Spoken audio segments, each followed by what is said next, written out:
Masks disguise, conceal, or transform one's face and are often worn at carnivals and festivals and in processions and dances. The wearing of masks as a tradition reaches across the world and has been found in nearly all cultures as long as 30,000 years ago. Masks were not originally created to be works of art, as the Western culture often perceives them. They functioned as a transformative device, a powerful device used in rituals and ceremonies. And although masks continue to express the values of a culture, they can transform people from their everyday existence. In this parade in Mexico, masks delight as well as frighten the onlookers. In Africa, the masking tradition has been strong for centuries. A Nigerian secret society to which only males could belong, and which was concerned with social order and the spirits of ancestors, created this mask as a symbol of their purpose. It is made of carved wood and fiber and has a movable lower jaw. A carved wood headdress completed the costume for a dance ritual of the Yoruba tribe in Nigeria.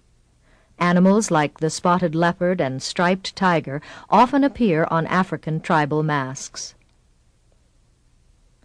The Poro Society also made masks of wood and added raffia around the mouth. Metal caps were attached to the projected eyes. Seeds, shells, raffia, straw, those materials close to home were often used to construct African masks.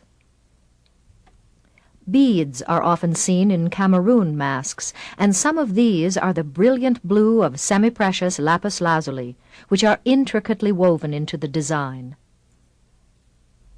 In the Sudan, masks like these were worn in dances to conjure up the spirits that bring good hunting. This Tibetan mask was meant to frighten when worn in the mystery plays performed in the Buddhist monasteries in Tibet. This contemporary mask from Bali isn't meant to be worn, but it was made as a work of art based on traditional masks that were used in ceremonial dances or in plays. The carved wood masks, usually made of ebony, are highly decorative. The appearance and function of masks from Bali show strong influences from India, the gold decorations and the bulging eyes.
Hi boys and girls!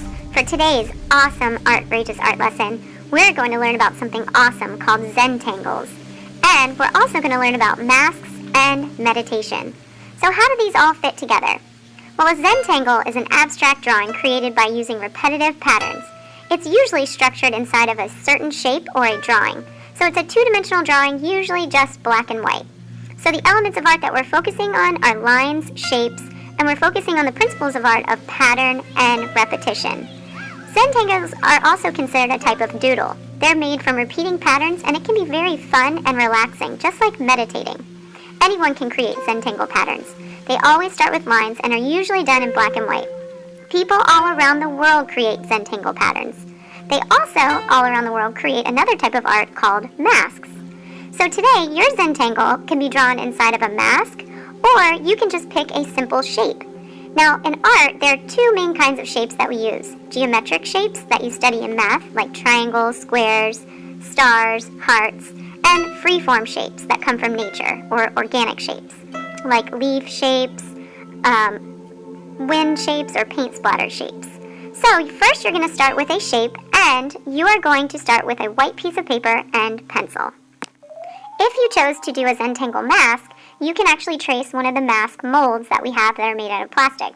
If you just want to trace a shape like a circle, you can trace a CD or any other design you want to trace. Now once you draw, if you're doing the mask, once you draw some shapes inside the mask like the eyes and the nose and the mouth, then you can start adding more shapes and more patterns. Our goal is for you to have at least 5 different Zentangle patterns on your mask. So this is the part where you get to be creative, and you can use some of the Zentangle patterns to look at that we passed out, or you can make up your own using different shapes and patterns.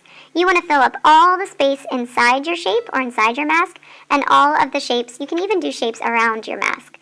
Once you finish drawing all of your patterns with pencil, then you can trace your designs with a black marker. It doesn't have to be a Sharpie, it can be a regular marker or a Sharpie. But you want to make sure you put your name and code on your mask design, and you want to make sure it's creative, neat, colorful, and complete. So have fun meditating, calmly thinking about what designs you want to do for your Zentangle, and then have fun and get creative. Here are some other examples of other Zentangles that have different shapes, even letters, and some parts look realistic, even though the overall drawing is supposed to be abstract.